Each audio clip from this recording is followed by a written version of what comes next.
Welcome to our channel. Today we how to install automatic ETF purchases with Betterment, detailed guide step by step clearly. To begin, open your preferred web browser. Navigate to the Betterment website. Log in to your Betterment account using your credentials. If you do not have an account, click on the sign up button and follow the prompts to create one. Once logged in, locate the Invest tab on the main dashboard. Click on the Invest tab to access the investment options. Scroll down to find the section for recurring deposits or automatic contributions. Click on Set up recurring deposit to begin. Select the frequency for your automatic purchases, such as weekly, bi-weekly, or monthly. Next, specify the amount you wish to invest in ETFs during each cycle.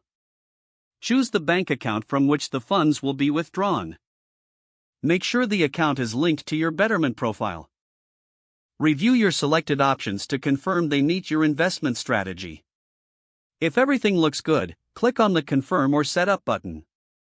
Betterment may ask for final verification of your automatic purchase settings. Follow any additional prompts to complete the setup process. You will receive a confirmation message once automatic ETF purchases are successfully configured. To review or modify your settings later, return to the Invest tab. From there, navigate to the Recurring Deposits section. Your automatic ETF purchase plan will now be in place, ensuring consistent investment. If the page does not load, refresh the browser or try again in a private or incognito window. Make sure you are using the correct email address, then retype it carefully to avoid small typos.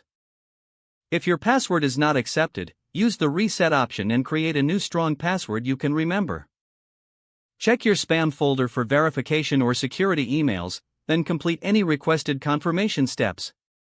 Enable two-factor authentication if available to improve account security and reduce unauthorized access risk.